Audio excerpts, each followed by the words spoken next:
Moi, je suis parti des Black Dragons. Et Black Dragon, ça a pris forme, je pense, en 85, et peut-être même bien avant aux États-Unis. Et qu'en fait, le père de celui qui a créé ça, qui s'appelle donc Yves Levent, lui a demandé de faire une section en France de nouveaux dragons. Et c'était le même concept, en fait, à l'époque, que les Black Panthers aux États-Unis. Donc, c'était une lutte contre les fachos. Donc, il est venu en France pour réorganiser les Black Dragons, pour amener une lutte en France et une organisation pour justement lutter. Mais au début, c'était une grosse sorte d'association où les gens, ils revendiquaient, quoi, tu vois. Et c'était une lutte vraiment contre les fachos, l'injustice, quoi. Ça a toujours été les Black Dragons et ça restera toujours à la base une cause. Les Black Dragons, il est créé 20 ans avant ma naissance et c'était par un gars qui s'appelait Yves Simadichon. Il vient de Haïti et après, il est passé en Amérique, tu vois, parce qu'on a fait la guerre contre les Ku Klux Klan. Mais quand j'arrive ici en France en 83, j'ai compris, tu vois, on m'a expliqué que voilà, ici en France, c'était à peu près le système de Front National. Tu vois, ce système Front National, c'était comme les Ku Klux Klan, mais sauf que ces gars-là en France, comme il y a des lois, ils ne peuvent pas faire ce qu'ils veulent, mais en cachette, ils font la destruction des Noirs et des Arabes. Donc moi, je suis arrivé dans les Black Dragons 87, je devais avoir 17 ans.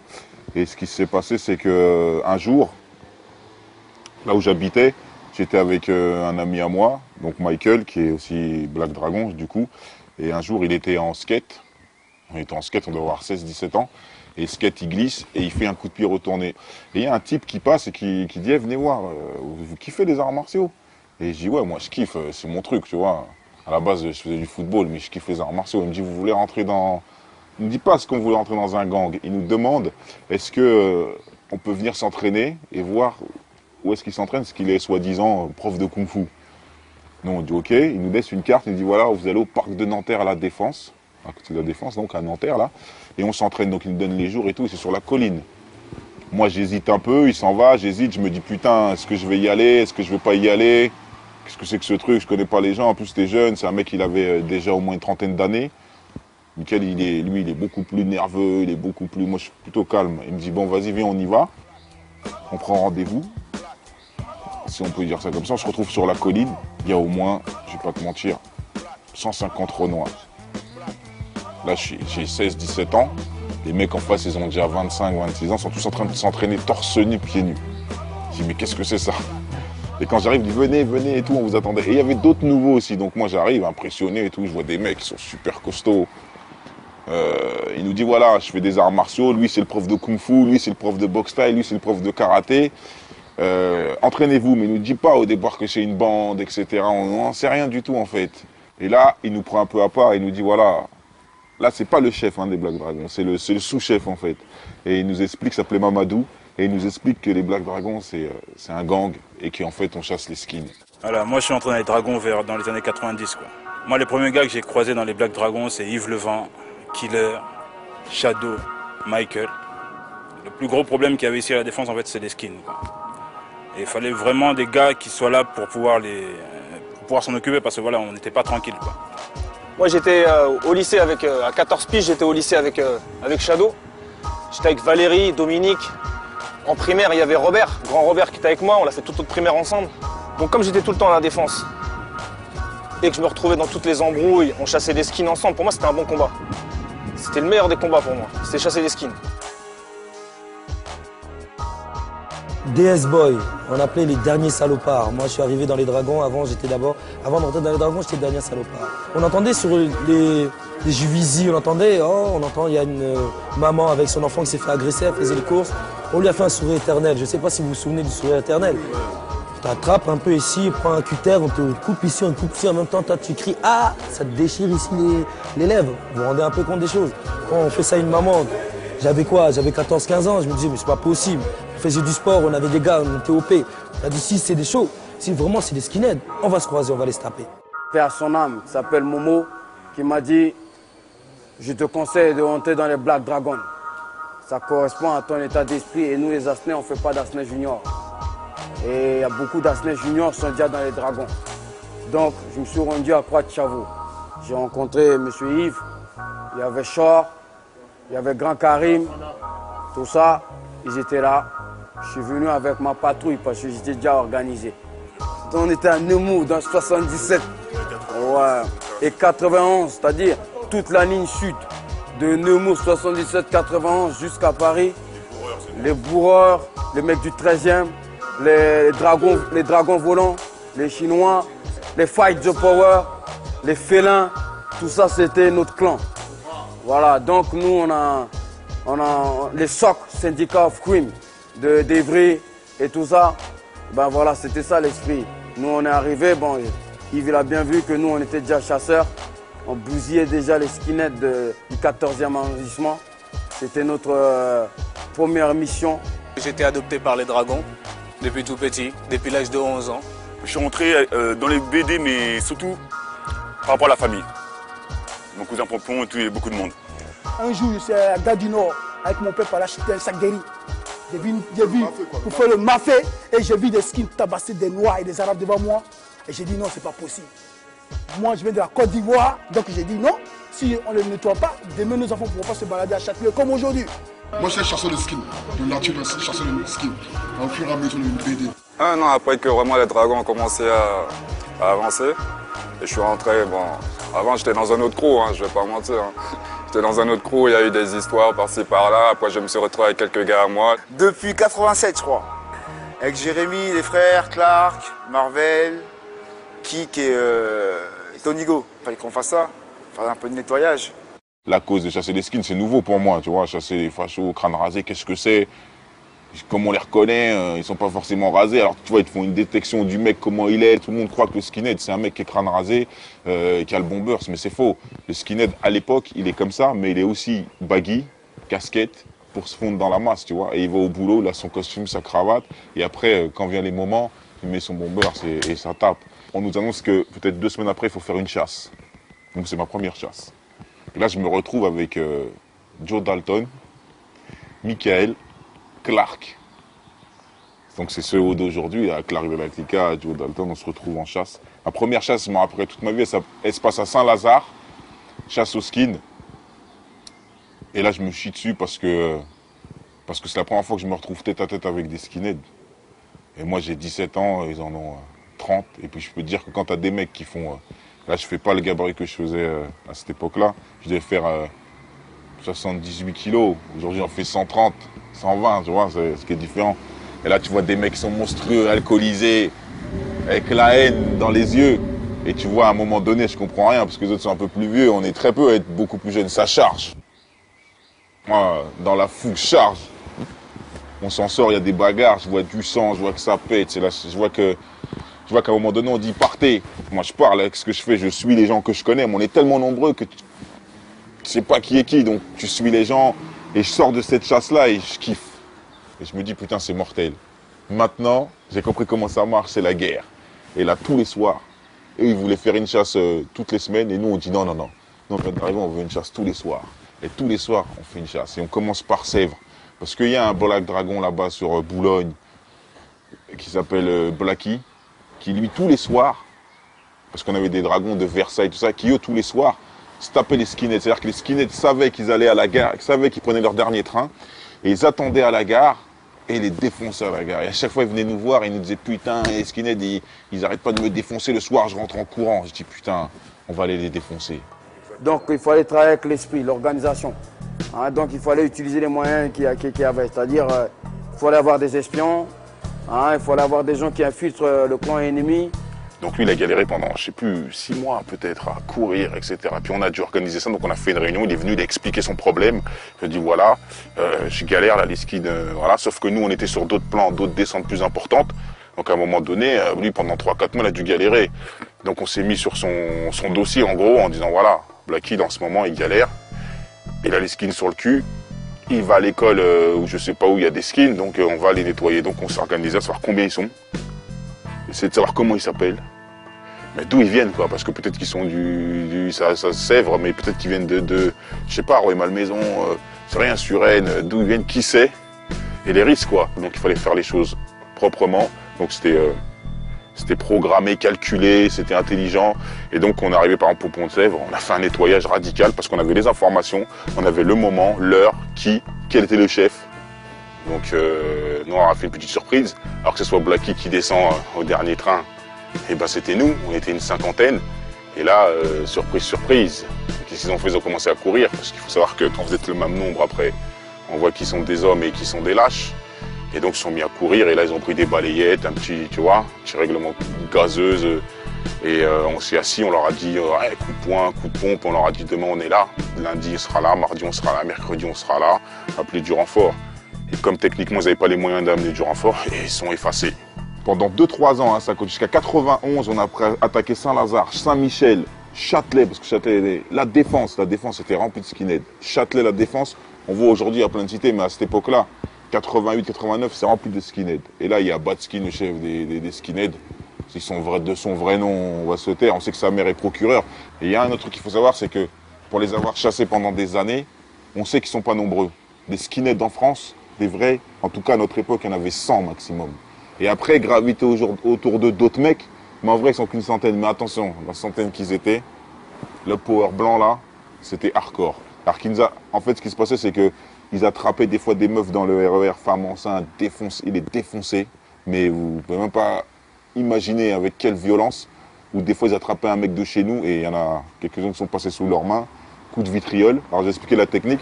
C'est que le skin, quand tu vas le voir, et tu demandes est-ce que c'est un skin, il va jamais te dire oui s'il est tout seul. Par contre, il y a un truc, c'est que quand tu fais une descente, il faut se méfier des meufs. Parce que les meufs, derrière eux, elles avaient le vitriol. Le vitriol, c'est un petit flacon d'acide. Elles se reculent et puis, elles te le balancent, tu prends, t'es défiguré. Sinon, ce jour-là, on était ensemble, moi et Jean-Yves. Après, il fallait se séparer, on est rentrés. Moi et Jacob, on est tombés sur, je crois qu'ils étaient 5 skins.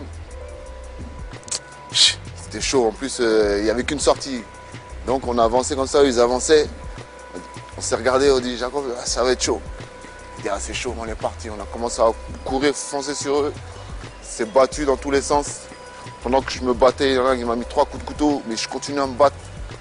Et on a réussi à s'esquiver, on en a couché, on a pris des coups, on est parti.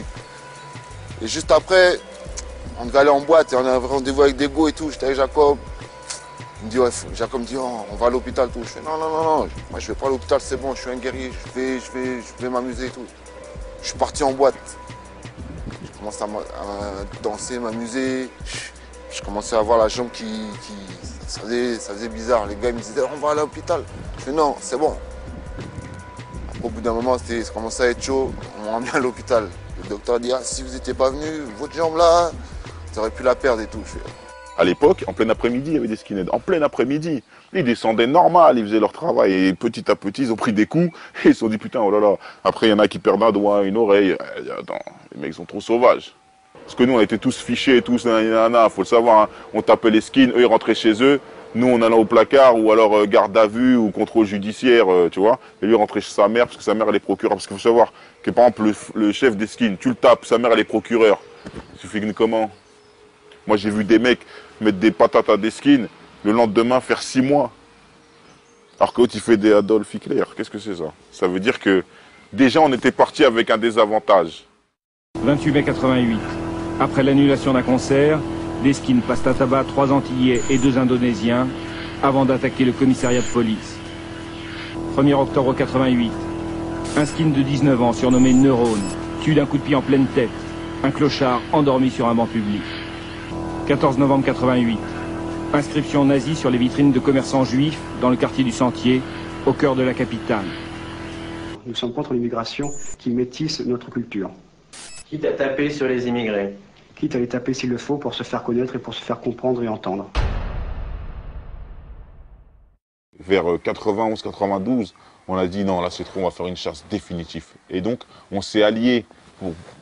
Je ne sais pas si vous vous rendez compte, le truc, c'est qu'on s'est allié avec d'autres gangs qui étaient les Dukey Boys, et eux, ils étaient une quinzaine, mais sans pitié. Alors eux, de ce que je me souviens, c'est que pour entrer dans leur gang, il fallait amener le doigt ou l'oreille d'un skin. Ils étaient 15. Mais putain, qu'est-ce qu'ils chassaient. Et ils venaient nous chercher tous les soirs, et ça chassait, ça chassait, ça chassait. On les a nettoyés. Mais nettoyés d'une force. La preuve, c'est qu'aujourd'hui, quand les gens vont se promener à Châtelet, quand ils vont à Paris, et qu'ils ne voient plus de skins, c'est nous, on a fait ce travail. En 20 personnes pour aller à Châtelet, mon ami. On était là, on a nettoyé Châtelet, 4 h du matin, 5 h du matin, on partait se battre. À chaque Gare de Lyon. Gare de Lyon, je dormais sur la chaise comme un bouffon. Demain, il fallait que j'aille me taper comme des skins. On les donnait rendez-vous, c'était des bonhommes, ils venaient au rendez-vous, on les casse-tête. On leur donnait une correction. Aujourd'hui, vous voyez ce qui s'est passé en Russie? Ouais, sinon, on n'avait pas fait ça, c'est ce qui allait se passer en France ici. Et là, aujourd'hui, si demain le skin vient, ils vont trouver toujours les dragons sont là. Parce que les vieux qui sont tombés dans les tombes, ils vont se lever. Parce que moi, j'ai dit le dragon ne meurt pas, ça peut est toujours là pour frapper. Je pense qu'aujourd'hui, ce qui se passe au COP de Boulogne, là, ça se passerait dans la rue aujourd'hui. Et je crois que la vraie cause, c'est ça, quoi. Les Black Dragons, ça existait, ça existe pour ça. Et c'est un mouvement d'abord des États-Unis, une alliance avec les Black Panthers, qui est venu s'installer ici pour la même et unique cause. Voilà. Et nous, après, on a changé la démarche. Une fois qu'on avait nettoyé tous les fachos, eh ben, il n'y avait plus de... La cause était finie, on avait rempli notre mission, on a fait ça très vite, on a fait ça en 3-4 ans. En 3-4 ans, on a balayé, après, il reste ce qu'il en reste. Les gens ont oublié. Ils faisaient des ratonnades, ils agressaient les gens. Quand nous, on est arrivés, même nos grands n'ont pas pu faire ce que nous, la génération Zoulou, on a fait en France. Nos frères, ils avaient des petits secteurs, les grands, les Black Panthers, ils avaient des petits secteurs, ils contrôlaient. Nous, on a dit, on va marcher sur Paname. Et si tu marches sur la grande capitale, si tu prends la capitale, on connaît l'histoire, tu appropries le pays. En fait, les Black Dragons, le siège social, ce qu'on appelle la SARL des Black Dragons, c'est le fond, quoi. C'est à la Défense. Et en fait, ce qui s'est passé, c'est que la Défense, tellement on était nombreux, des fois, on se retrouvait même le samedi à être 200, 300. Alors imagine-toi, la Défense, un samedi, 200, 300 mecs, ça se voit. Donc il fallait monter une autre base arrière. Donc on s'est un peu déporté sur Montreuil, mairie de Montreuil, et Vitry, Villejuif. Ça nous permettait d'avoir 3 bases. Donc le gros truc, c'était la Défense.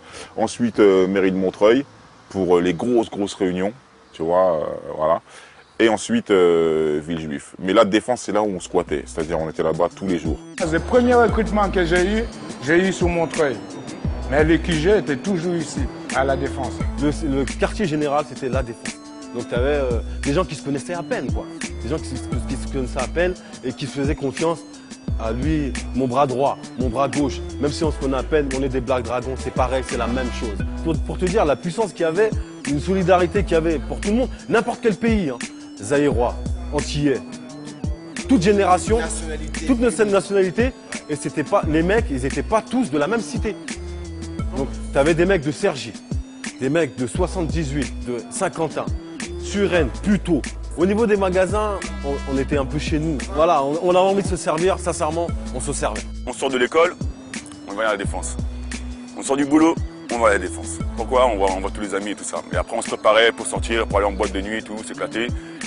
Et j'allais souvent à la Défense, c'était pourquoi? Les filles. Oh là là là là là. Quand on était là, il n'y avait pas l'arche, il n'y avait pas tout ça, quoi.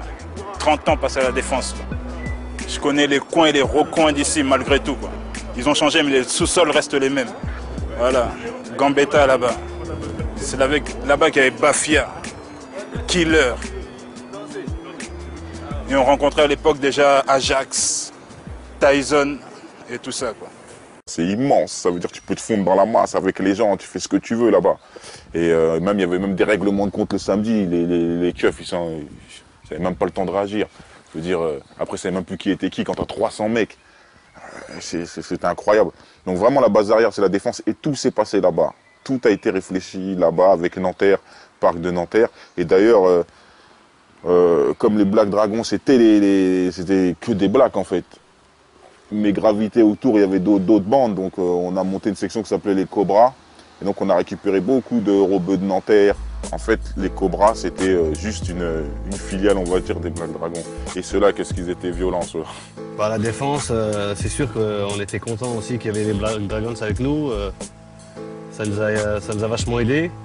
On était bien contents de voir même des frères noirs avec nous. C'était l'Afrique, c'est la même chose. De nous défendre ou de se défendre mutuellement contre les racistes dans ce monde-là. Donc on avait divisé la Défense en deux. La partie McDonald's, on l'avait gardée pour nous. La partie cinéma, le Quick, pour eux. Ce qui fait qu'on s'entendait bien pendant des années et des années. Personne n'allait marcher sur le terrain de personne. Tu vois, mais si par exemple, il y avait une bande qui déboulait et qu'on était en danger sur le McDo, on courait au Quick et on savait que les robots là-bas, ils venaient en renfort. Et on partageait le terrain, quoi. Ils venaient pas nous casser les couilles sur notre terrain. On venait pas leur casser les couilles sur le terrain. On s'entendait super bien. Il y a eu 2-3 conflits à un moment donné où ça n'a pas trop fonctionné, où il y a eu à un moment donné, à Nanterre, toutes les cités de Nanterre, quoi, sont venues et nous, on a amené aussi notre équipe. On s'est retrouvés sur le parvis. La police, ils ont fermé le commissariat. Ils se sont dit, qu'est-ce que c'est ça? En fait, c'est parce qu'il y a un gars de chez nous qui s'est tapé avec un mec de Nanterre. Et donc, les mecs, les mecs de Nanterre, ils ont ramené toutes les cités. Parce que là, c'était les Black Dragons. Ils se sont dit, ceux-là, on partage le terrain. Mais là, il faut qu'il y en ait un qui s'en aille, quoi. Et du coup, ce qu'ils nous ont fait, ils nous ont mis tous les sidatiques, tu vois, tous les toxicos devant, fermés. Et c'est Couder de Nanterre, prof de boxe taille, qui est venu et qui a arrivé sur le parvis, c'est-à-dire le parvis là en face du cinéma où c'est plein, qui est arrivé sur le parvis et qui a tenu une discussion en se disant les gars, calmez-vous, il a fait l'arbitre. Et pour que ça se calme, on a pris les deux mecs qui se sont pris la tête, tapez-vous, ils sont tapés et ça s'est réglé comme ça. C'était le seul conflit qu'on a eu avec eux. Et après on a monté les Cobra Power. Et là, on a pris du pouvoir. Même la police même qui est sur le parvis ici, même c'est nous des fois qui venaient voir. Quand il y avait le problème des Blacks Unis, la police venait chercher les Black Dragons pour faire le ménage à la défense. À l'époque, les Black Dragons, ils mangeaient au McDo gratuit pour la sécurité du McDo. T'en avais à Marseille, t'en avais partout. On était tellement puissants, t'en avais partout. Tout le monde voulait rentrer dans les Black Dragons. Mais Ce matin, on arrivait ici, il y avait une queue ici pour rentrer chez les Dragons. Je me rappelle que quand je suis rentré, c'était l'initiation, quoi. C'est-à-dire que tu arrivais, tu devais te tester, quoi. Avec moi, on m'a mis face à une cinquantaine de mecs et on m'a dit, ouais, c'est le test, ça. Aujourd'hui, tu vas rentrer dans les Dragons. Et ben, il faut que 50 mecs ils vont te sauter dessus, quoi. Et 50 mecs ils m'ont sauté dessus. Et j'ai essayé de me débattre, de me défendre comme j'ai pu. Et j'ai dit, mais qu'est-ce que c'est ça? Et un ancien est venu me voir, m'a dit, tu sais, s'il y a 40 mecs qui te sautent dessus, tu sauras comment te mettre en boule. Parce que tu as beau être le guerrier. Il y a 3 choses qu'il faut savoir. C'est que les 50 ou 40 mecs, ils tapent pas tous en même temps. 2, c'est bien se mettre en boule et éviter de prendre des coups de couteau, c'est-à-dire la manière dont tu vas te positionner. Et bien sûr, à un moment donné, si tu es malin, si tu fais le mec inerte, tu es mort. Mais c'est la règle du jeu. Mais tu sais que tu es vivant. Aujourd'hui, si on a vécu, c'est parce qu'aussi, notre peur nous a protégés. Je suis rentré dans les Dragons, il y avait, je sais pas, 50 mecs, 20 mecs contre moi tout seul. Je me suis défendu comme j'ai pu. J'ai pas fait le warrior. Voilà, je me suis défendu comme j'ai pu. Tout le monde s'est défendu. Celui qui devait rentrer là-dedans, il devait passer des tests. Et si tu n'étais pas capable, tu ne rentrais pas dans les Black Dragons. C'était sûr, clair et net. le jour où on est rentré, moi et Jean-Yves, on nous a testés. Hein, ils ont voulu voir un peu nos capacités. Bon, pas de chance pour ceux qui nous ont testés. On les a un peu montré qu'on rigolait pas. Donc c'était au parc de Nanterre. Chez nous, le frégate. Tu sais quoi le test sur le frégate? Tu viens, on t'envoie, tu vas aller chercher, tu vas t'acheter 5 bouteilles de whisky. Cycle-le toi, frégate, s'il te plaît. Tu bois le whisky, après on te fonce des bien, le lendemain on te fonce d'un. Après on se demande si tu es frégate. Tu dis non, après on dit attends, allez. Maintenant, les autres bandes, les dragons sont reconnus comme des chasseurs et le nombre, il a cru, on arrive à compter 900 dragons. Je ne sais pas si vous vous rendez compte, 900 dragons, c'est la détection de tout. On avait des mecs de Sarcelles. C'était pas des mecs qui se connaissaient de partout, des mecs de Grigny, des mecs de Évry. On avait des gens, mais de partout. Et c'était trop. Et donc, toutes les autres bandes ont commencé à avoir un regard sur nous de trop de pouvoir. Et quand tu commences à prendre trop de pouvoir, c'est les guerres. Et quand il n'y a plus de skins, eh ben forcément, à un moment donné, ils n'étaient pas dans la même cause que nous. Et nous, notre cause, c'était vraiment les skins. Et là, il a commencé à avoir guerre bande contre bande. Parce que justement, il n'y avait plus de skins, on les a. Mais c'est même plus du nettoyage. La preuve, c'est que... Voilà. Et donc, il y a commencé à avoir la jalousie des bandes, parce qu'on avait plus de reconnaissance, etc. Et là est venue la guerre des gangs. Et après, les skins, on les a laissés, on les a mis de côté, c'était les bandes, parce qu'il y avait de la jalousie. On disait, ah, c'est qui ces guerriers là? Ils s'entraînent au parc de Nanterre. Ils sont chauds, les filles sont derrière eux. C'est qui eux? C'est Black Dragon, on entendait Black Dragon partout. On avait nos styles à nous. Quand on sortait, on voyait un BD, on savait que c'était un BD. On était Winston au pied, Fly mignon, beau gosse. Une coalition de gangs qui sont venus et qui ont fait une grosse descente sur la défense. Nous, on était une quinzaine. Moi, je montais l'escalator en bas, là, au niveau du RER. J'étais avec Jean-Yves, je dis bonjour à tout le monde. Et je commence à tracer. Et d'un seul coup, là, j'entends crier. Il y a au moins 60, 70 mecs, 80 mecs, je sais pas combien ils étaient, c'était un truc de fou, ils venaient dans tous les sens, qui sautent sur tout le monde. Jean-Yves, il se sauve, il court, 10 contre 80, tu peux rien faire, c'est pas possible, tu vois, c'était une descente, c'était par surprise. Moi, j'arrive à me planquer dans un magasin, et je vois Jean-Yves, il court. Et je vois à peu près au moins 30 mecs derrière, parce que c'était séparé en plusieurs groupes. Qu'est-ce que je fais? Je vois, vous êtes en galère. Moi, j'ai réussi à me planquer. Je ressors et je cours derrière les cums. C'est-à-dire que Jean-Yves, il court. les mecs, ils sont 30 derrière à courir derrière Jean-Yves. Et moi, je cours derrière les 30. Je dis, ouais, dès que ça va se confronter, bon, bah voilà, j'ai de mon pote. Et moi, je me retrouve d'un seul coup tout seul. Eux, ils disparaissent. Donc les gars, ils s'arrêtent. Et quand ils s'arrêtent, ils se retournent. Et qu'est-ce qu'ils voient? C'est moi. Voilà, j'ai voulu jouer vaillant, je les ai traversés, j'ai fait comme ça, tu vois, j'ai voulu jouer le fier. Et voilà, ça même pas 2 secondes, ils m'ont tous sauté dessus, ils m'ont défoncé. Voilà, je dis la vérité, ça a été un carnage. Ils m'ont traîné sur 15 mètres, j'avais la tête, c'était Elephant Man. Tellement ils étaient beaucoup sur moi, ils n'ont pas pu me planter. Ce jour-là, ils ont tiré sur Ambroise. Ambroise, il a failli mourir. Il y en a 2, 3 qui ont été à l'hôpital. Et moi, j'ai eu de la chance. La chance que j'ai eue, c'est que, bon, voilà, trop de mecs sur un, t'arrives pas à le taper. Donc, ils m'ont défoncé de haut en bas, là, éclaté la bouche, le nez et tout. Voilà. Mais ils m'ont pas planté. Donc, je m'en suis quand même bien sorti. Mais ce jour-là, ça a été un jour décisif en fait pour moi. Quoi, tu vois, moi, une semaine après, tu as vu, moi je suis sorti de l'hôpital, je suis arrivé, j'ai fait les gars, j'ai dit il n'y a plus moyen. On s'est réunis avec Jean-Yves, tu as vu, je t'ai dit, il n'y a plus moyen. J'ai dit maintenant, moi je suis avec vous. Je suis avec vous et c'est fini, quoi, on est ensemble maintenant. On est dans les mêmes galères, on s'est embrouillé, mais là maintenant j'étais à l'hôpital. En fait, c'est avec mon sang que je suis rentré. C'est tout ça mon test à moi. Donc après, les gars, ils se sont réunis. Eddie, le vent, il a dit, ouais, celui-là, c'est un dragon. Il est avec nous dans toutes les descentes. En plus, maintenant, il a saigné pour ça. J'ai dit, maintenant, il est avec nous. Et ensuite, après toutes les descentes et toutes les réunions, après, j'étais là. Et c'est depuis ce jour-là, grosso modo, qu'on peut dire, j'ai été accepté en tant que BD. Voilà, ça a fait un peu l'exception à la règle. Et ce qui s'est passé, c'est que le chef des Black Dragons, Yves Levent, il est tombé au quart plat, en fait. Et quand ton chef tombe au placard, à un moment donné, tu as 300 mecs, en gros, à la défense, qui sont déboussolés. Il faut reconstituer comment on fait. Le mec, il a pris 1 an, comment on va faire. Et donc, ça se divise un peu. Il y a des clans. Et dans ces clans-là, il y a des gens qui font des choses un peu bizarres, qui ne sont pas des vrais guerriers non plus. Parce qu'il faut savoir qu'il y a des gens aussi dedans qui sont là pour les meufs, d'autres qui sont là pour... ils sont là comme ça, pour aller en boîte. Tu vois, et quand on vient le jour de la descente, il n'y a personne. Donc moi, je sais qu'ils étaient pendant la descente. Je sais qu'ils sont des bonhommes. On est une 50aine. C'est des bonhommes. Pendant les chasses, tu les vois devant. Tu sais toujours, tu les vois devant. Ces noms-là, de toute façon, ils reviennent à chaque fois entre nous, tu vois. Puis il y a ceux qui sont arrivés après. Mais les vrais soldats, les vrais, eux, là, ceux qui voilà, avaient un vrai truc. Eux, après, chacun veut un pouvoir. Chacun veut un truc. Donc le chef, il est plus là. Qu'est-ce qui se passe? Bon, on fait un peu n'importe quoi. Les meufs, après, c'est les meufs d'un autre mec, d'une autre bande. Ça se passe comme ça. Et maintenant, les gens, à part jalousie, si tu touches à la meuf d'un autre mec, forcément, il n'est pas d'accord. Et c'est une autre bande, donc la guerre, elle commence. Ça commence toujours comme ça. Les causes pour lesquelles des gens sont morts chez nous, à un moment donné, des gens ont pris des balafres, des gens se sont fait taper, c'est pour des meufs. Tu vois ce que je veux dire? Et ça, c'est une leçon qu'on doit apprendre dans la vie, parce qu'à un moment donné, t'as plus de chef, t'as plus rien, et puis on dit, viens, on va à la guerre, plus personne va te dire, stop, attends, faut peut-être qu'un... Alors qu'avant, le chef, ce qu'il faisait, il calmait. Il disait, attends, on va voir ce qui se passe. Ben là, non. Après, il y avait des pseudo-leaders, et forcément, pseudo-leaders, ils sont en mode guerrier. On leur a appris à faire que ça. On nous a pas appris à discuter, on nous a appris à faire la guerre. Donc, à chaque embrouille, on descendait à 300, et voilà, c'était du... On en attrapait un, et nous, on le lynchait. Eux, ils attrapaient quelqu'un de chez nous, on le lynchait, c'est une guerre sans fin.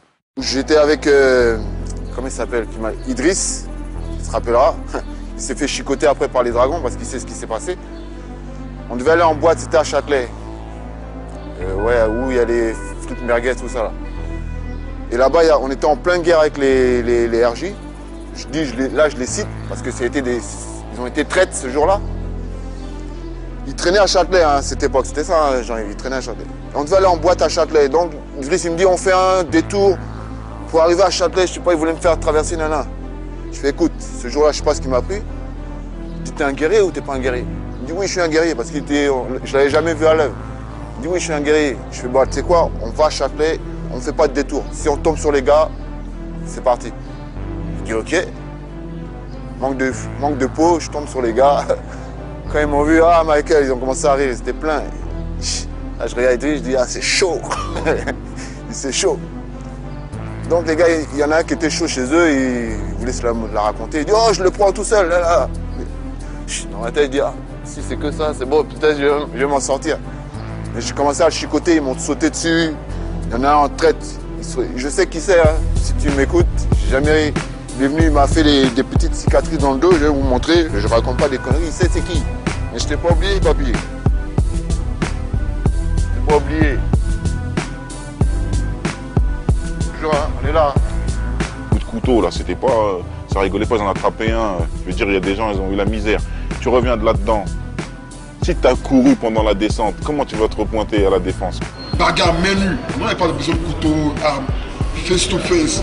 C'est là où on voit les hommes. Il n'y a jamais eu de défaite. Quelques rares fois, quand on a pu un peu, on prend des défaites.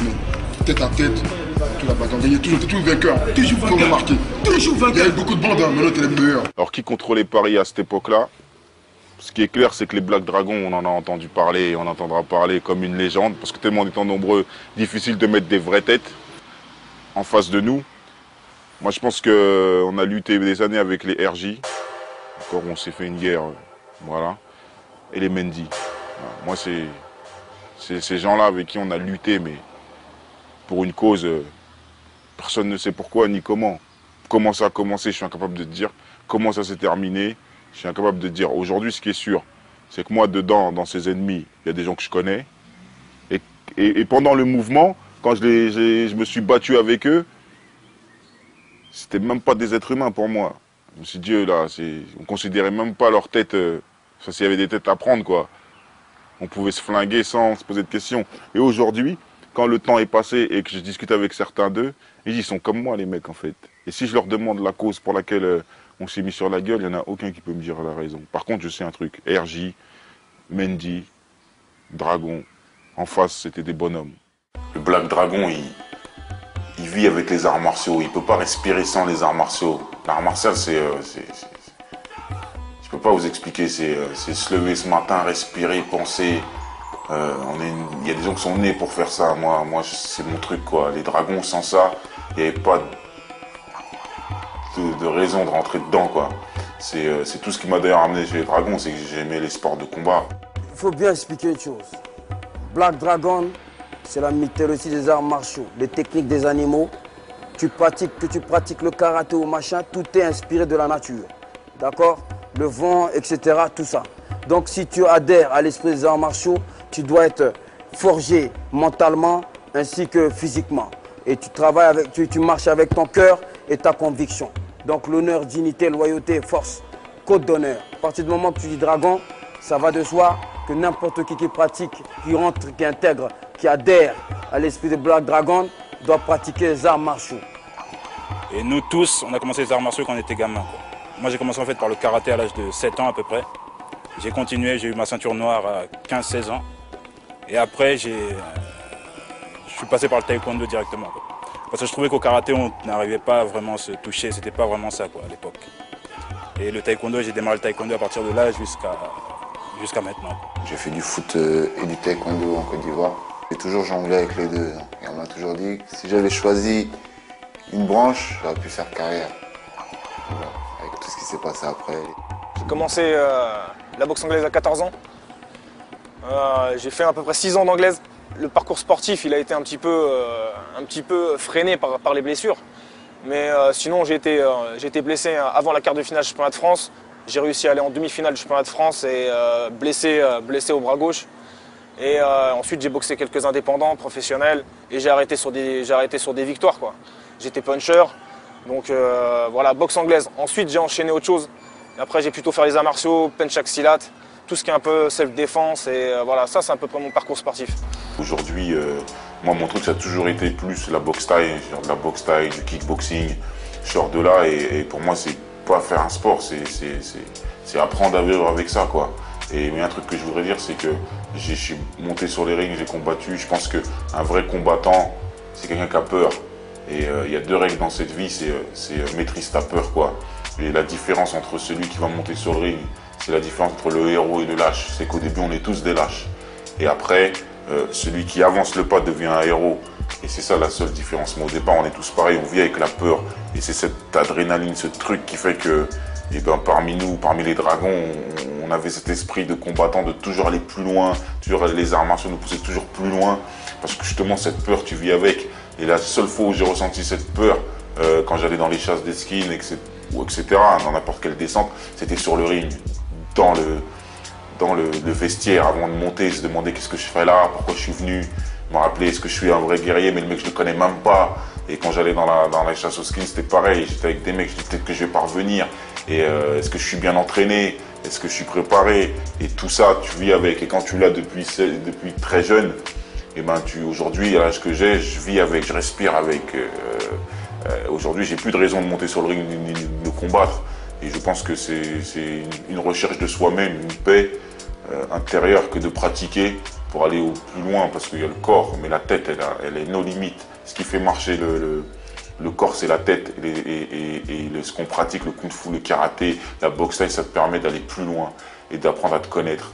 Et plus tu te connais, plus tu mets des limites avec les autres, plus tu en mets avec toi-même, plus tu deviens respectueux. On se retrouvait dans des championnats, on a fait preuve de beaucoup de bravoure et de résultats dans les championnats. Et de nous est né les plus grands champions des arts martiaux aujourd'hui. Quand on parle de Pascal Gentil en taekwondo et de toute l'équipe de France, Michael Bourreau par Pompon, tout ça, hein, Jean-Yves a formé les champions du monde de kickboxing, boxe thaïlandaise, boxe anglaise. Tony Go a été un grand champion de boxe anglaise. Daddy Lurcy, rappeur, etc. Hein, Doigté Aurélien a été formé par Jim Tono, Jean-Michel, un dragon de Villejuif, qui a été champion d'Europe et tout ça de kickboxing et de boxe américaine. Il y a un des frères aussi à Île Saint-Denis qui est champion de boxe française plusieurs fois, champion du monde, etc., qui adhérait à l'esprit des dragons. Donc vous voyez, mais notamment cette discipline, puisqu'on protégeait nos petits frères, a fait des professionnels de football, comme Makelele, comme Thuram, comme tous ces gens-là qui sont dans l'équipe de France. Et dans le livre de Thuram, il parle des Black Dragons dans des pages. Voilà, Dagui Bakari, qui a été capitaine de l'équipe de Côte d'Ivoire, qui s'est retrouvé à Lens. Et notamment, on a eu des directeurs de banque, on a des directeurs de banque, des médecins, des machins et des gros voyous. Voilà. Il faut dire ce qui est. Parce qu'on fait la société. On a forgé un état d'esprit pour que les gens ils marchent avec honneur et dignité et se fassent respecter. À partir de là, chacun, selon sa vie, il défend sa conviction comme il peut.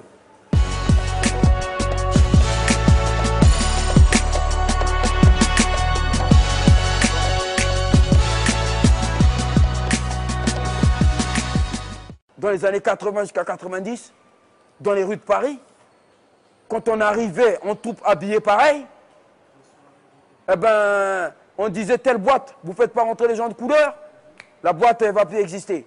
On a eu les après-midi. Telle boîte, elle va pas, on a eu le samedi, ça ne nous suffit pas le vendredi, on avait le samedi. Aujourd'hui, tout le monde va faire Java. Hein, nous, on peut arriver à l'entrée de boîte, on dit tu ne rentres pas. Comment ça? Parce qu'il n'y a pas d'histoire, les gens ils ignorent, alors ils ne savent pas. Tu vois, c'est comme ça. Pendant que nous, on chassait les skins et qu'on se mettait sur la gueule gang contre gang, bande contre bande, peu importe, et ben, le rap est arrivé 87, 88. Il faut savoir que nous, dans notre équipe, on était dans les premiers rappeurs, parce que justement, il n'y avait pas de sampleur, tout ça à l'époque. Avant d'aller à la chasse, il y en a un qui faisait tu vois, les rythmiques sur le quai, d'autres qui rappaient, ou après le big box, tu vois, le mec qui big boxait, et on rappait comme ça, t'as vu, on se lâchait, et CD ça n'existait pas, sampleur ça n'existait pas, donc on se démerdait comme on peut. Donc nous, on rappe depuis toujours. C'était les dragons, les Zoulous. C'était même pas nos grands avant. C'était nous les Zoulous. Et les gens, ils savent pas que c'est nous, on écoutait du rap et on s'habillait comme les rappeurs aujourd'hui. C'était nous les premiers à avoir des styles vestimentaires de Zoulou, de hip-hop. Et quand le premier CD est arrivé dans le rap français, c'est-à-dire l'autoprod, je crois, si je me souviens bien, c'est 94. Voilà. Et moi, c'est un mec qui m'a dit, tu sais, les rockers, ils font des CD en indé, il faut faire ça dans le rap, quoi. Et pour nous, on devait être un des premiers à faire ça. C'était incroyable, mais vrai. Sauf que, ben, toujours un pied dans le bise et toujours un pied dans la rue, forcément, tu peux pas toujours. Aujourd'hui, on regarde le rap comme un business. Mais franchement, mon point de vue aujourd'hui, par rapport à avant, c'est que quand c'est arrivé, on disait, putain, c'est une culture, c'est la culture hip-hop, c'est notre truc, les gens, ils parlent de rue, ça nous parle. Au début, que ce soit NTM ou les autres, ça nous parlait. Mais aujourd'hui, franchement, c'est des narvalos, c'est dégueulasse. Ou comme Michael Youn, là, fout ta cagoule. T'as mis une cagoule des fois? T'as mis une cagoule à l'âge de 3 ans peut-être, pour aller à l'école. C'est quoi ces merdes? Et les Renois qui font les clips avec lui, là, ils ont pas. C'est des ouf, ils ont pas honte, là, avec leur seulement Adidas serré, là, qui dansent comme ça, là. Ouais, avec la cagoule qu'ils mettent. Ils se foutent de votre gueule et vous, comme des cons, pour 100 €, ils vous donnent, 200 €, ils vous donnent, vous faites ça? Vous avez pas honte? En fait, ici, tu peux venir, tu fais n'importe quoi et ça marche, quoi. Tandis que le gars qui a vécu, qui vient, qui prend son temps et tout, qui se comporte vraiment comme un artiste, quoi. Mais il n'est pas reconnu, quoi. Et c'est ça qui est bizarre, bon, qui est incompréhensible. Mais pour moi, en fait, c'est parce qu'en fait, c'est la société qui est comme ça. Et puis le rap est à l'image de cette société, quoi. Qu'est-ce que tu veux prouver? Que t'es un type plein de vices et que t'aimes les tripes plein de risques. Ils débarquent du jour au lendemain, oui, j'ai fait ça, j'ai fait ça. Ils ont rien fait. On n'y connaît même pas. Ils veulent se donner une image, tout simplement. Quand tu vois les Booba et les baltringues de Stomy, il y en a pas mal. Il y en a une tonne. J'ai rien à leur dire. C'est des baltringues, c'est tout. Il y a un manque de reconnaissance quand tu vois des gars qui racontent ta vie à toi et qui n'ont pas vécu, ça te met les nerfs, quoi. Je connais, il y a des gars à nous, vous savez, hein, ils sont vénères en ce moment, quoi. Parce qu'il y a trop de gars qui racontent des histoires. Ouais, j'ai fait ci, ça. Non, mais on l'a jamais vu, ce gars-là. Au jour d'aujourd'hui, quand tu as tué quelqu'un, tu le dis pas. Parce que si tu le dis, soit ses compatriotes ils vont se venger, soit tu vas aller au quart plat parce qu'on va te ramener des affaires, voilà. Soit tu vas être sur écoute. Voilà, maintenant il suffit pas de se mettre des sclums, de pousser, tu vois, d'avoir un mauvais œil. Ce qui compte, c'est ton CV dans la rue. Et ton CV dans la rue, tu le bâtis pas sur un CD. C'est ce que je veux dire. C'est un pur mensonge. Maintenant, il n'y a pas de gangster dans le rap. Tu vois, il n'y a pas de gangster. Moi, je ne me prétends pas être comme un gangster. Ni d'ailleurs un mec comme Joe. On se prétend avoir un vécu et on veut avoir notre histoire. Les gangsters, ils veulent de l'argent. Ils ne vont pas faire dans l'argent dans le rap. Il n'y en a pas. Tous ceux qui viennent à la télévision rencontrer qu'ils ont fait la rue, c'est des mythos. Moi, je m'appelle Benny Frégate. Celui qui dit qu'il a fait la rue, qui vient me voir en face. Toujours bagarreur. Bagarrer, je lui montrer si sa maman l'a vraiment mis au monde. Sinon, la rue, c'est nous. La rue, c'est nous. On ne vient pas à la télé pour chanter. Je suis rappeur, il fait la rue. Non, la rue, c'est nous. Je suis battu, j'ai des couteaux dans le dos, j'ai eu tout. J'ai un couteau dans ma jambe. Voilà. C'est un dragon, on représente. Représente Black Dragon, couteau dans la main. Couteau, là, ça c'est couteau, Black Dragon, représente. Il faut pas aussi que ces gens-là, on les laisse, parce que qu'est-ce qu'il croit le gamin qui a 17-18 ans? Que lui, effectivement, c'est un gangster, il va prendre modèle sur lui. Mais l'autre, il se fait 1 million d'euros. 600 000 des fois dans l'année.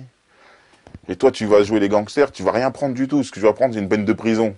Parce qu'il y a un narvalo sur son CD, il a dit qu'il allait tuer des gens. Ou parce qu'il a dit qu'il a soulevé par le cache de banque. On les connaît, les mythos, dans le rap. On les a vus depuis toujours. Parce que quand tu es un gangster, tu oublies vite cette vie. Parce que n'importe quel type d'une cité qui vient de la merde, il veut, que je connais en tout cas, hein, depuis, il veut s'en sortir et après il oublie vite fait. Hein. Il prend son zeyo, il vit sa vie, puis quand il vient à un certain âge, voilà, il raconte pas des trucs qui lui ressemblent pas. Et quand il le fait, on sait tous. Parce que le jour où des gens tuent d'autres gens, se taisent. Les faux rappeurs qui disent gangsta, maintenant l'histoire de rue les rattrape, ben ils appellent tous la police et tout ça. Et on voit bien que c'était pas des durs. Parce que nous on est là, nous les dragons. Hein? Donc voilà, s'ils nous prennent pas en lâche, personne ne peut nous prendre physiquement. On est trop dangereux au niveau de combat d'homme à homme. Ce texte, c'est ta pierre tombale. Des clashs. C'est quoi ça les clashs? Papa, moi, tu me clashes en bas de chez toi, demain matin, je suis. Et je te baisse ta mère. Y a pas, c'est quoi ça? On fait pas de la musique, c'est pas de la musique, c'est un combat. Tu veux faire de la musique, frère, fais ta musique et puis c'est tout. Clasher un mec, quand tu sais que tu fais 300 000 et puis tu fais plus que 200 000, montrer sa tête derrière au Zénith ou je sais pas où, dire regarde, parce que c'est un concurrent direct avec toi parce que tu vends du disque. Par contre, un mec qui dit que t'es moitié œuf, moitié jaune d'œuf, qui t'imite, qui est en train de se foutre de ta gueule, là, tu vas pas le mettre au Zénith, mettre sa photo? Parce que Jean Gabin, on va dire ce qu'il est, c'est un bonhomme. Et qu'à un moment donné, il faut se mesurer à des bonhommes. Et il peut pas. Personnellement, on est parti au casse-pipe, on a tourné nos culs par terre. On s'est battu, hein, franchement. J'avoue, je suis tapé. Hein. Pour vous, aujourd'hui, vous faites le malin, là. Il faut que la France le sache. Parce que le petit Français moyen, il croit que c'est Booba qui a créé le rap et qui a ramené le rap ici. Il croit que c'est cynique, il croit que c'est je sais pas qui. Alors que c'est nous-mêmes. Ces petits-là, on les a protégés même à la Cigale, au premier concert de la Clica, ils dansaient. C'était nous, quand les autres bandes venaient pour les dépouiller, où ils ont cassé les bras de Egoside Guégué.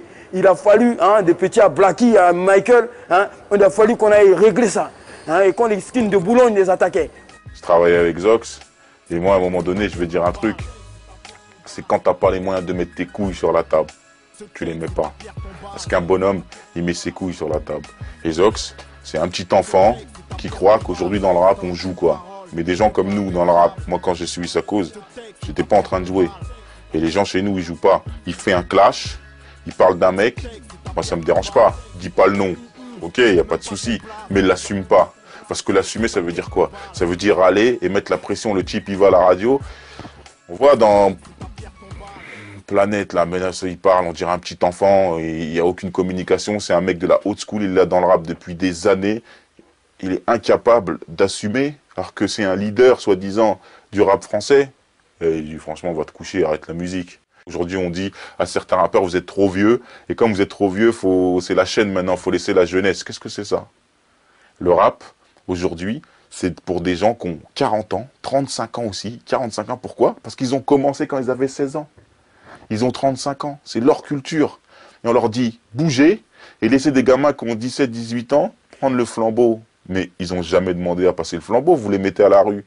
Donc, comme vous les mettez à la rue, avant de passer le flambeau, forcément, il y a un truc. Ils n'ont pas eu le temps de transmettre des valeurs. Donc, le rap, aujourd'hui, il est baisé. Les gens qui sont à la tête donc, de la musique hip-hop en France, hein, c'est-à-dire, je parlais de Tefa, qui est David. Hein, j'ai expliqué vite fait dans Menace sur la planète rap qui il était. Ça a bouleversé la France. Ils ont pas compris. Donc, c'est un petit qu'on protégeait. Hein, il habitait dans le 15e arrondissement. Qui nous donnait des plans, notamment à l'université de Assas, des Front National, des skinheads. C'est un petit qui traînait là-bas, il était à l'école là-bas. Il nous donnait des informations sur les skinheads. On a pu arrêter et éradiquer les skinheads de Assas. Et pareillement, les skinheads de Denfert Rochereau, les clans, on a pu éradiquer parce que ça, c'était nos petits, on les protégeait, on les protégeait. Notamment Sylvain, qui est kilomètre, Michael est là, et ainsi que toi, Jean-Yves. C'était un petit blanc qui était avec vous, avec Tonigo, qui était dans les PSP. Il tenait vos sacs quand vous faisiez les descentes. C'est lui aujourd'hui qui contrôle la culture musicale du hip-hop. Il faut bien le savoir. C'est-à-dire on a des photos même avec lui quand il était gamin. Donc aujourd'hui, si on voit bien même au niveau artistique, hein, qu'on parle de Booba, même de Diams qui a traîné même dans nos zones et que les Dragons Volants et les Ducky Boys, ainsi que la bande Hakim, qui lui apprenaient à rapper dans Mafia Tressé, hein, tout ça, c'était nous ça. Mais ces gens-là n'acceptent pas qu'on leur passe devant. Ils veulent pas jouer. Au contraire, laissez passer les gens devant. Comme ça, vous travaillez plus. Et on aura un rap de qualité. Là, les mecs sont en haut, ils sont endormis sur leur laurier, ils font de la merde. En plus, ils nous amènent une mode qui est bidon. Et on est obligé ou de la suivre ou de mourir. Mais c'est faux. Mais les gars d'ici, les gars qui contrôlent le rap ici, c'est pas les mêmes qu'au States, ils n'ont pas la même vision. Donc en fait, tu pourras pas faire tes trucs tranquillement sans que, si t'as pas de copinage ou quoi, on reconnaît pas en fait la qualité ou le comment dire, le vécu, la qualité, on reconnaît rien quoi. On n'a jamais eu de reconnaissance, d'accord? Et si nous-mêmes on va pas prendre ce qui nous revient, personne va vous nous donner, personne. Et pour ça, il faut s'organiser et juste revendiquer nos droits et reprendre le marché.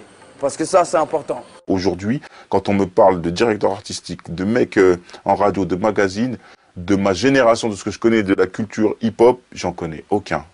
J'en connais aucun. Ils mettent des étudiants, des fils d'un tel, des nanani, et là, il faut arrêter. Il faut mettre à un moment donné des gens qui connaissent la machine, qui savent comment ça fonctionne, qui connaissent la rue, qui connaissent le rap, qui connaissent le public.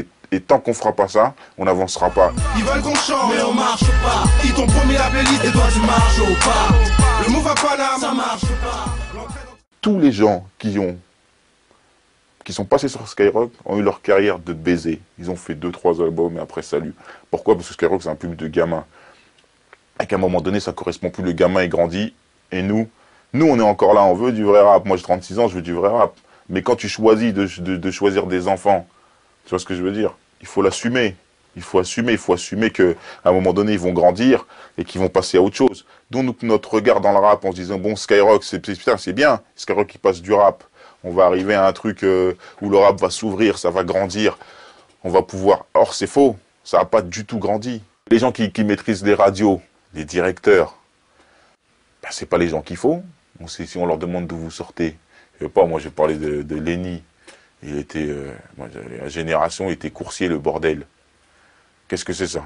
tu es courtier, tu passes directeur. Ces gens-là, on allait les sauver. Ils criaient au secours, il y a des gangs qui veulent nous tuer, non, on venait les sauver. Aujourd'hui, ils nous manquent même de respect parce qu'ils font un peu d'argent. Ils sont passés d'une association à une SARL. Aujourd'hui, il est temps que les Dragons, ils marchent avec fierté et qu'ils arrêtent de faire la courbette devant ces gens-là et qu'ils reprennent leur blason, leur couronne.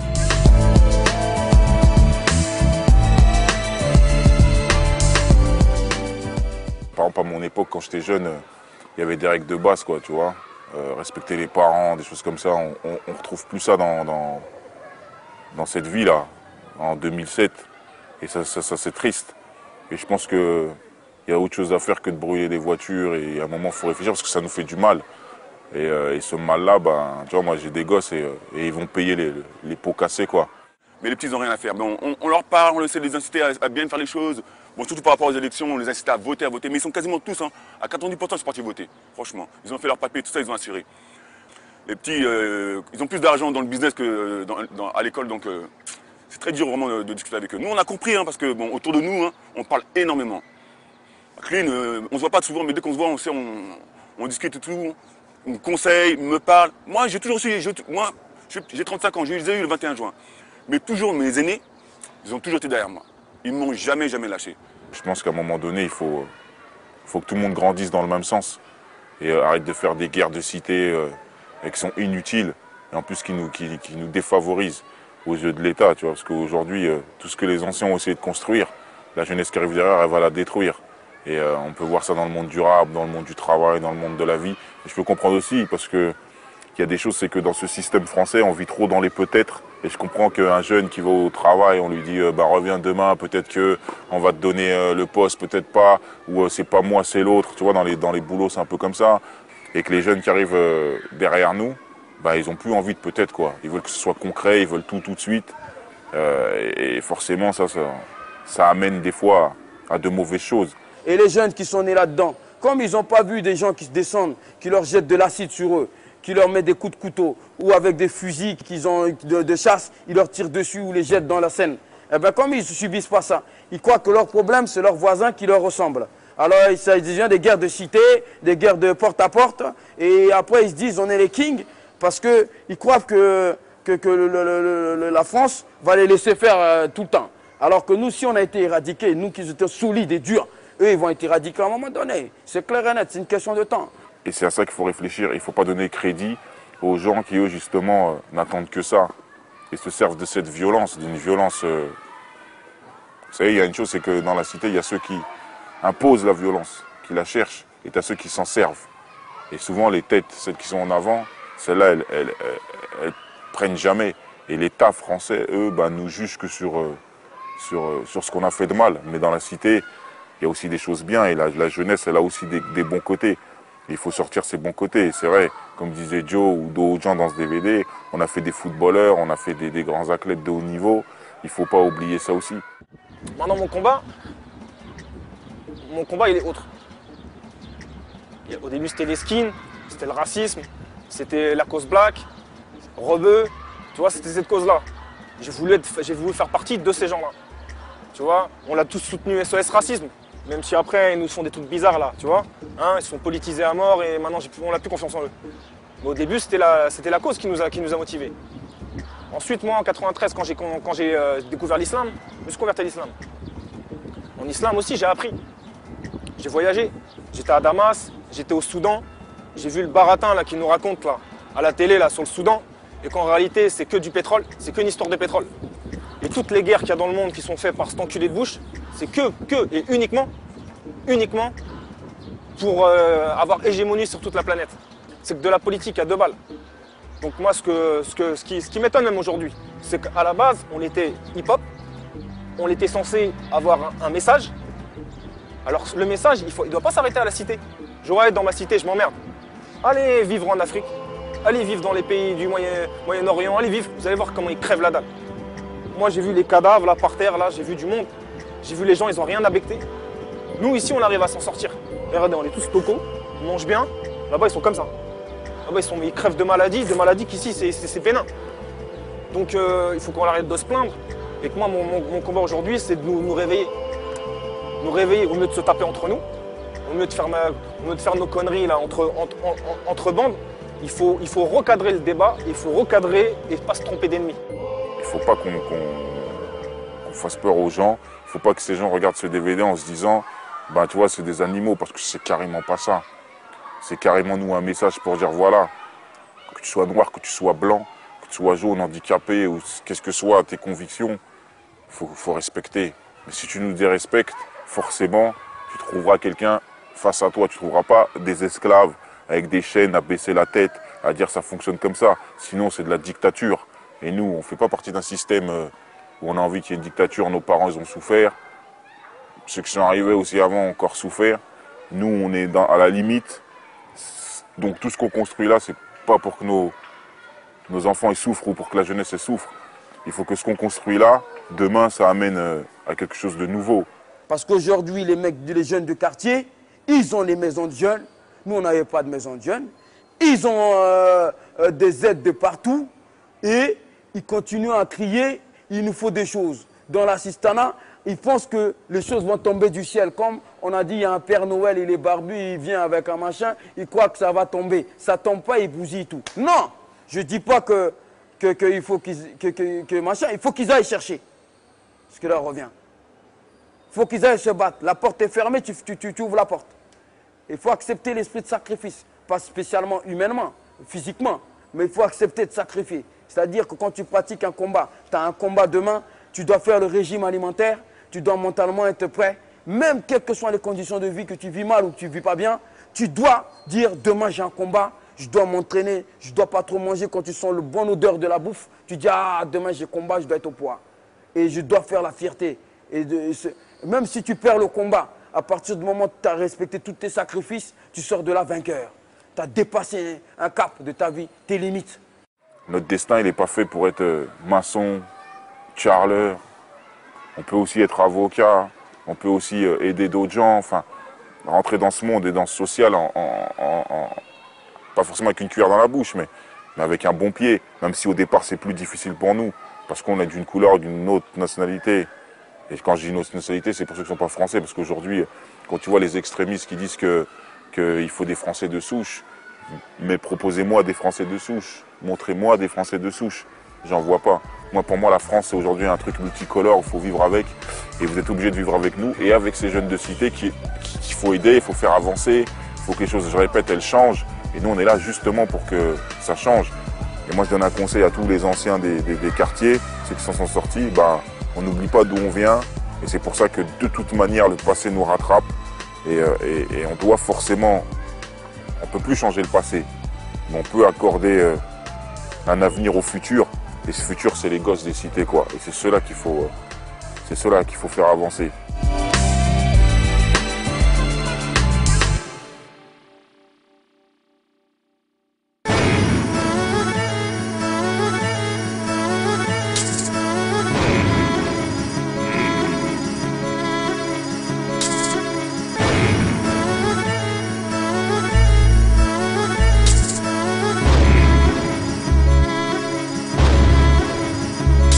C'est la fin de tout, et plus je tousse, et plus rien qui tient le bout. Que même le diable ressent trop, y'a quoi? Ce monde sombre, guerre bombe, plus on avance. Et plus le soleil nous fait de l'ombre, plus le sommeil les tombe. Et quand vient la pluie, les battes, et les hommes dépeignent. Regarde les Tchétchènes, et les esclaves dans les chaînes. Faut qu'elles comprennent, que quand viendra la pluie, viendra la peur de l'inconnu. Les corps nus, les gosses nus, dans ce monde on n'en plus le temps, on n'a plus le temps. Et l'espoir en a mis tant pour que l'avenir soit fructueux pour les truands. Triant, arme à la main, friand, déchus. Que les anges les ont déçus, déchirent. Comme des rimes contre nature, une vie contre Nathan. Satan, putain, je t'ai déjà dit, s'installe temps. Attends. À moi tout seul, je suis un gang. À moi tout seul, je tue les gens. À moi tout seul, je suis le bon, le truc et le truand. À moi tout seul, je suis gangsta. À moi tout seul, je tue les gens. À moi tout seul, je suis le bon, le truc et le truand. J'ai pas le bon teint, ni pris le bon train. Je suis explosif dans mes lyrics, je peux péter les rimes jusqu'à ton larynx à l'arrêt. Marque un arrêt, écoute ça. Dans la rue, à ce qui paraît, parrain, mais dehors tout le monde a faim. Y'a faux et on faille, on est fada. soldats, intifada en faction, alors on résiste. C'est une balle pour la balistique, balise pas, une balle pour toi et là-bas, ouais, pour toi, l'embargo, un limbago dans le dos, tourne pas ton dos. Oh. Les négros ont faim, de l'arsène assassin, du matin, de l'aurore jusqu'à l'horreur. On n'a pas perdu notre honneur, hey. Mais dis-leur que c'est pas l'heure, que c'est pas le temps, qu'on n'a pas le bon temps. Bon, aujourd'hui, on a fait ce DVD Black Dragon pour expliquer aux gens que à l'époque, on avait une cause, et notre cause, c'était de chasser les skins. Et je peux vous dire un truc, j'ai fait des chasses, moi, à 3 h du matin, à 4 h du matin. On a fait Sèvres, Boulogne, je le répéterai jamais assez, Saint-Michel. J'ai une anecdote encore sur des skinheads. Un jour, on se fait charger à la Défense pendant ici 4-5 mois pendant qu'ils construisaient la FNAC. Ils ont mis la sécurité, c'est des skinheads, je ne sais pas s'ils l'avaient fait exprès, une vingtaine. Et tous les jours, ils venaient et face à nous, ils faisaient des high clairs. Et on a dit un jour, faut qu'on termine avec eux parce que sinon, ça va mal finir. Et si on charge maintenant, comme on est des Renois, ils auront toujours raison, c'est des agents de sécurité. Et arrivé le jour où ils ont débordé, c'est une anecdote, on les a nettoyés. Ils ont construit la FNAC, on aurait dit pour se débarrasser de nous. Et aujourd'hui, on existe encore. Et il y a une deuxième chose que je voudrais dire, c'est que dans les Black Dragons, il existe des puissants. Les puissants, c'est ceux qui ont toujours été là. Il faut bien comprendre, il y a un arbre, et c'est des puissants, on les appelle aujourd'hui les puissants. C'est ceux qui ont toujours été là, qui seront toujours là. Et si vous en éliminez un des puissants, il y en aura toujours. Et on n'a eu aucun remerciement. Et aujourd'hui, le rap, les artistes, l'industrie, ils nous ont oubliés et on fait ce DVD pour que jamais, mais jamais les gens nous oublient et qu'ils sachent que les Black Dragons, c'est pas une légende. Parce que depuis, avant ce DVD, on avait mis des visages sur 2-3 personnes. Maintenant, vous allez mettre un visage sur plus de personnes. Mais notre vie, on ne peut pas passer à travers. Et c'est pour ça qu'on fait ce DVD-là, pour que vous vous souvenez qu'un jour, il a existé des gens ici qui ont marqué leur histoire. Et ne pas nous faire passer ni pour des terroristes, ni pour des malfaisants. Parce que tous ces gens ici, aujourd'hui, ils ont essayé de nous faire disparaître. On ne disparaîtra pas. On est plus qu'une légende. On restera ici, gravé dans les murs, dans les parpaings, les jeans, on les a usés. Il y a des gens qui ont vu la prison, d'autres qui sont morts, d'autres qui ont été pour une cause, quelle qu'elle soit. C'était le seul moyen de rassembler des gens et de dire voilà, on existe. Et j'ai lu un magazine et un mec qui disait mais non, les bandes, ça n'existe pas. C'est juste des mecs de cité qui sont 10, 15, 20, ils disaient pas plus de 10. Aujourd'hui, je suis en train de prouver que tu vois là, il n'y a aucun de nous vient du même coin et tout le monde se connaît.